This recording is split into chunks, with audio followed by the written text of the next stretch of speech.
ఈరోజు నైట్ డిన్నర్కి మా పాప నాకు ఈరోజు పిజ్జా కావాలమ్మా అని అడిగింది. సరేలే అని చెప్పి డామినోస్లో ఆర్డర్ పెడదామని చూస్తే ఒక్కొక్క పిజ్జా, ఒక లార్జ్ పిజ్జా థిన్ క్రస్ట్ ఉన్నది 75 dirhams పడుతుంది. Minimum 30 minutes to 40 minutes time పడుతుంది అన్నమాట డెలివరీ చేసేకి ఇంటికి. సరేలే ఇట్లా అయితే టైం వేస్ట్ అయిపోతుంది, రేపు మార్నింగ్ స్కూల్ కూడా వెళ్ళాలి కదా అని చెప్పి నేను ఎలానో చపాతీ చేస్తున్నాను. ఈరోజు చపాతీ పిండిలోకి నేను ఈ విధంగా కూరగాయలు ఉడకబెట్టి నేను గుమ్మడికాయ క్యారెట్ ఉడకబెట్టేసి దాన్ని చపాతీ పిండిలోకి కలిపేశాను. అది పిండి నానేలోపు నేను ఇక పక్కన స్టఫింగ్ కూడా రెడీ చేస్తున్నాను. సో పిజ్జా టాపింగ్లోకి నేను మష్రూమ్స్ ఇంకా చికెన్ సాసేజెస్ వేసి కొంచెం మసాలా పొడి వేసి లైట్గా ఫ్రై చేశాను. ఆ తర్వాత చపాతీలు కూడా కాల్చేశాను. చపాతీలు కాల్చేసి దానిపైన ఈ విధంగా పిజ్జా సాస్ పట్టించేసి దాని మీద టాపింగ్స్ వేసి ఆ తర్వాత చీజ్ తురుము వేసాను అనమాట. అంతే, ఈ విధంగా రెడీ చేసి ఎయిర్ ఫ్రైయర్లోకి అయితే పెట్టేశాను.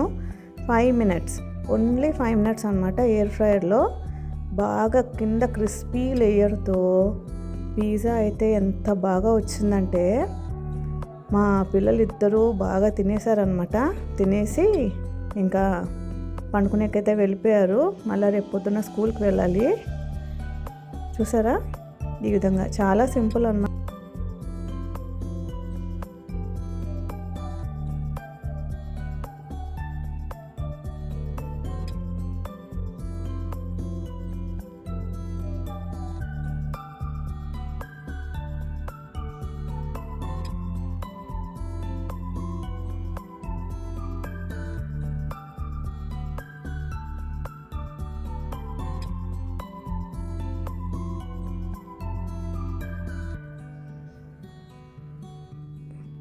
పిజ్జాకి అయితే బేస్ రెడీ అయిపోయింది.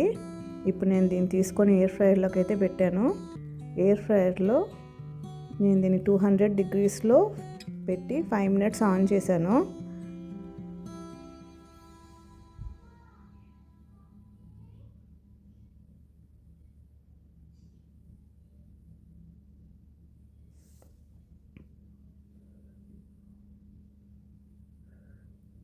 అంతే, చూడండి పిజ్జా ఎంత బాగా వచ్చిందో.